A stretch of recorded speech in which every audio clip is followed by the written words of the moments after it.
ഈശോയുടെ തിരുവസ്ത്രങ്ങൾ ഉരിഞ്ഞെടുക്കുന്നു.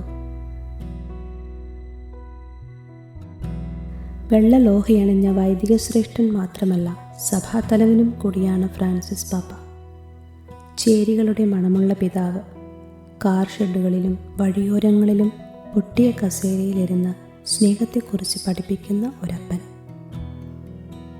21-ാമത്തെ വയസ്സിൽ ശ്വാസകോശ സംബന്ധമായ രോഗം ബാധിച്ചു. ഒരു ഭാഗം നീക്കം ചെയ്തു. എങ്കിലും കരളിൽ കനിവ് നിറഞ്ഞിരുന്നു. ദരിദ്രരായ മനുഷ്യരെയൊക്കെ എന്നും അദ്ദേഹം തൻ്റെ അടുത്തിരുത്തി. ഇപ്പോൾ വയസ്സ് 88. ആരോഗ്യം അനാരോഗ്യമായി.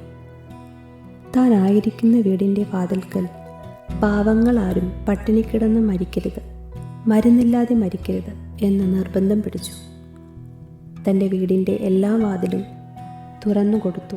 അതിനെ കുടുംബക്കാർ പോലും തിരിഞ്ഞു നിന്ന് ആക്ഷേപിച്ചു. അനീതിയെയും ആഡംബര ജീവിതത്തെയും അദ്ദേഹം അകറ്റി നിർത്തി. അതിനെ പ്രതി അടുത്തിരുന്നവരൊക്കെ അകന്നുപോയതിൻ്റെ വേദനയും ഏറ്റുവാങ്ങിക്കൊണ്ടിരിക്കുന്നു. രോഗം കൂടി. ആശുപത്രിയിലാണിപ്പോൾ. ജീവിതത്തിലേക്ക് കടന്നു വരുവാൻ മല്ലിടുമ്പോൾ പോലും ഒറ്റിക്കൊടുക്കുന്നവർ യൂട്യൂബിൽ മരിക്കണമെന്ന വാർത്തകൾ ഉണ്ടാക്കി. വാട്സപ്പിൽ മരിച്ചെന്ന് സ്റ്റാറ്റസ് ഇട്ടു.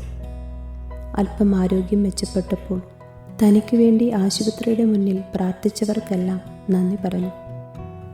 യുദ്ധമുഖത്ത് വിലപിക്കുന്ന മനുഷ്യരുടെ വേദനയെ ഓർത്ത് കരഞ്ഞു. അന്വേഷിച്ചു. ആ ശരീരത്തോട് ചേർത്ത് വയ്ക്കപ്പെട്ട സുഹൃതങ്ങൾ ആർക്കും അടർത്തിയെടുക്കാനാവില്ല.